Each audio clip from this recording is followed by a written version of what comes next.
make face, it worse. your face is literally just like a ticking time bomb. Anybody would like touch me and it would be so much pain. Yeah. I even like close my eyes there, I could feel it, you know, the sort of pain that kind of rushes through every limb in your body, and it kind of paralyzes you in a bit, just because every part of my face was so sensitive to anything, any sort of touch. Anyway, so that kind of went through it, and then unfortunately when I came to the UK, maybe it was a change in temperature, maybe the stress, who knows, of going to university, came back.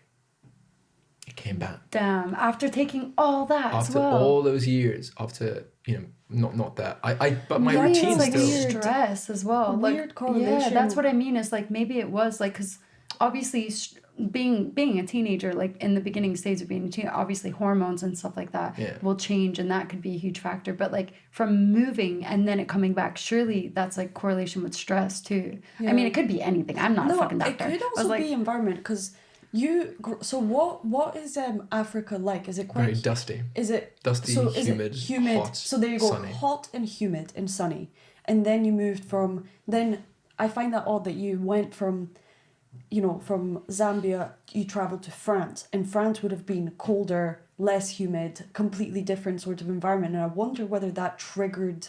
But I don't know if it started beforehand, then fair. Yeah, I think it definitely started beforehand. It didn't start in France. You just didn't notice. In France was the first time I probably noticed it, because I was around girls and we were away from home, and I started to kind of, you know, when you start to like people, and you know, and get it's different. Insecure, like there's a whole loads of things that happen. And also that it's just because it also reminded me of when my friend moved to China. Like her entire life she always had really good skin, never a spot. She moved to China and she had ridiculous acne. Really? To the, like kind of the way Selby's describing it, like so bad that she literally couldn't do anything. She got like depressed from. She had to like. She said that she literally went and spent all her money on skincare trying to fix it, and nothing helped. Yep. And she said it could have been to do with the water, like. Because, you know, she moved from air. Russia to China. Yeah, the air. So the pollution. That's what I was thinking. There's very little pollution. I mean, there's pollution, don't get me wrong, but it's dusty and it's humid. And there's lots of cars, but we live just outside the city. Yeah. Change of environment basically could have an effect on, like, a lot of the way things. your skin reacts. And I think everybody's different. So some people had acne for a very short period of time and their body kind of like got over it. Great. Yeah. Me and a couple, still some friends I even knew, like, no. So when I came to the UK, tried everything we could, came back, and you know, my family member said, why don't you go and try an alternative medicine like therapist or specialist? Because I tried everything. I'd gone through the Roaccutane. I can't take it anymore. I couldn't take it anymore. I'd hit my maximum. I was still using the Retin-A cream on my face. When it came back, it wasn't working. Didn't do anything. Or rather, it was drying it out, but it was still there. Like it wasn't, the Roaccutane helped a lot, but again, the risks outweigh the benefits in my opinion. At least now, looking back on it, and also during the time, I had to wean myself off it because I was literally having suicidal thoughts. I was like, I want my life to be over. Because you're in so much pain, and the Roaccutane doesn't make it better. Yeah, it's like one of the side effects. It's one of the side effects, right? Yeah. So you're in this kind of environment, and then I went to see this alternative medicine specialist, and he prescribed me, and I was all for it. I mean, at the time, I was like, listen, whatever. If it works, it works. I don't care. Just do it. And it was very weird because the person just, kind of did what kind of felt like sort of like Reiki healing, but it's not. So they would like do touch points on my body, and then he would tell me like, oh, this is what you've got wrong with your body and that. And I tried it for 3 months. He prescribed me a whole range of pills, natural pills, what I thought were natural pills from Holland Barrett, just random things like different like irons and all these things. He basically was like, oh, his view was acne was your body expelling poisons out of the body and pollution, and that's what the problem is. So you need to counteract that with giving your body the nutrients or the vitamins that it needs to fight that, and then you need to flush your body as well. So I was like, sure, whatever, let's just go for it. Because again, who am I to say that one thing's right, one thing's sure. not? Okay, let's fucking get rid of this shit. Let's do it. I don't care. Whatever you're saying, let's do it, right? Let's do it. And he came highly recommended. And I'm paying like 50 quid a session for this. So, and again, I'm a student. I don't have very much money. So I was like, I just want it to work. And I did this. I was literally at one point having, you know what lemongrass is? Yeah. So I was having pounded lemongrass, a full pint of it, like 2 big scoops of this like powdered lemongrass. Yeah. Water. I wasn't allowed to have anything else because I shouldn't be drinking sugars and other things. So I was obviously shaking up in a protein shake and downing this. It was the worst thing ever. Some people swear on it, but it literally is grass. Yeah. So it's powdered grass.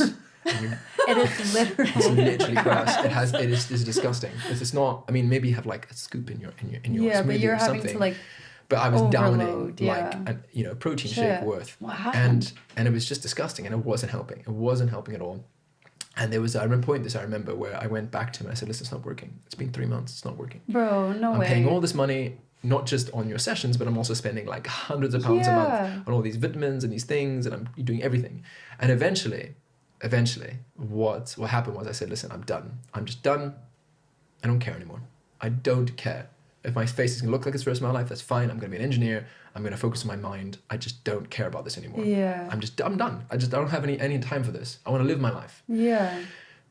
And at that point, I said, listen, mate, I'm not going to your next session. He tried to like make me pay another 50 quid. And I was like, listen, no, it's not working. I'm not paying any more money. What a prick. I'm not buying any more of your things. And maybe it worked for some people, but it didn't work for me. And you did nothing else to change my diet or anything. You literally just kept telling me to do this. And I'm not going to wait a year for this to happen when there's no benefit. Your checks and I'm not reaping it after 3 months. No, thank you. Yeah, and maybe if it was like a program and they controlled the things, maybe it would have worked. Who knows? But it didn't work. So what I did was I said, I'm done with this. I remember a natural remedy that I'd heard of that had helped me once upon a time when I had dysentery. So dysentery is like diarrhea, but like really bad. Mm-hmm. Yeah, my brother got that in Morocco. Yeah. Like, yeah, I really mean, like, bad. you can't keep anything, not It's even just water. not like such a formal way of saying diarrhea, Yeah. or is it like worse? No, It's worse. like you're like really shitting bad. blood. You're like, dehydrated, like you can't keep anything down, no water, no nothing. Yeah. Nothing you put in your body stays. So Yeah. for 3 or 4 days that happened to me, and by the end of it I was like really weak. I was really not in a good place. Yeah. Did all the Jesus. tests. Why did that happen? Just for... Sometimes it's like just a bug. So it's like just something you caught in food. Could be bacteria, could be a range. I was gonna say just for fun. It's almost like no, having that's not... food poison, like in a way. Like, Okay. yeah. As in, like when I say, if I'm saying fun, it's like you're doing something, you go and eat somewhere, maybe someone has washed their hands or Yeah. you can get it, right? Yeah. And we went like to the me, hospital. whenever we go to Bulgaria, or Pretty much, whenever we travel. whenever we go abroad, except for Portugal, I will shit myself everywhere else, every Pretty much, country. But yeah, anyway, I went to the hospital, paid lots of money, as you do, because everything's paid in Africa, and tested for malaria, tested for everything, tested for something called bilharzia, which is like a bug in the water. No, I was fine, nothing wrong with me. And a family friend was like, well, if it is what I think it is, which is just like dysentery, your body's just like really run down. Yeah. We've been doing lots of fishing and things and lots of time in the sun, so my body was like really tired and weak. And she was like, maybe there's just a poison in your body and you need some way to kind of absorb it. So they prescribed me, or the family friend said, why don't you take some charcoal tablets? Because charcoal is a natural... yeah, they use it to get rid of poison and Selby stuff. Like, constantly tries to give me charcoal tablets if I don't feel well. Honestly. This is where it stems from. Yeah. So I took the charcoal tablets, and within 2 days I was better. so you took this for your acne then? So then what happened was I was like, I'm really just... I have nothing left to lose. I have nothing left to try. Why don't I try something that actually makes logical sense for me? It absorbs poisons. Great. That seems logical. I know it works on my stomach, and that was the first time. And then I used it when I was hungover, and it worked. Whoa. Like maybe it's placebo. Who knows? But then again, 50% placebo. Yeah. I'm happy with that. I'm like, so placebo means it's working. it means it's working. Yes. So I just decided, like, I'm just going to do it myself. Yeah. I started using the Retin-A cream. I continued to use it again on my skin just to kind of dry it out, give me half of that, because at least it dried it out and my skin wasn't completely oily. Because when my skin is oily, it was even worse, because then it would get... I have oily skin. You know what I mean? I fucking know. Yeah. It's not great. Yeah. So I did that, and I bought a face wash that was charcoal face wash. Oh. So, and I've used that ever since. I still have To charcoal this face day, wash. To this day, I use it. Really? Because if I mess around with face washes too much, my skin triggers. triggers. It doesn't get as bad. That's what you were saying about skincare early. Okay, yeah, no. This makes sense. Everything makes sense. So okay. I have a full skincare routine even to this day. Yeah. The most important thing that I do is I don't touch my face. Yeah, I'm like that. You'll see me doing this. I don't touch with my fingertips. I always touch with the back of my hand. Yeah. Like I'll always, unless like it's really itchy, will I ever touch my fingertips. Yeah. Keep my hands really clean. Obviously, keep your house clean. wash your towels once a week at least. Yeah. Wash your bedding once a week at least, please. of course. Yeah. But then I would still, every day, I will use a charcoal face wash on my skin. That's it, nothing else. I will, pat my face dry if possible, rather than, sometimes I forget. And I will always give my skin some moisture afterwards. So after that, I'll do just a very simple moisturizer, and that's pretty much it. And then it helped. It helps, yeah. Whenever you were 19, that helped. That helped. And my first semester at university was just a terrible. I'm just going to use the word shit show because it was. Yeah. I hated it. Just because of my skin. And then my second semester, I think maybe around like February time, around my birthday, March, I don't know, whenever it was, it just started to kind of get better. And then my skin and I was in that routine, and it just went away completely again. That's and then never came back. So I, so you went through that lemongrass journey, and then you went in and you were like, okay, I'm not going to take this anymore. And then you decided to start, like, you went back home for a bit. Was on holiday. I didn't go back home. No, he didn't go back home. That first Christmas I stayed with so you remembered friends. about the charcoal tablets. I just remembered. I just was like,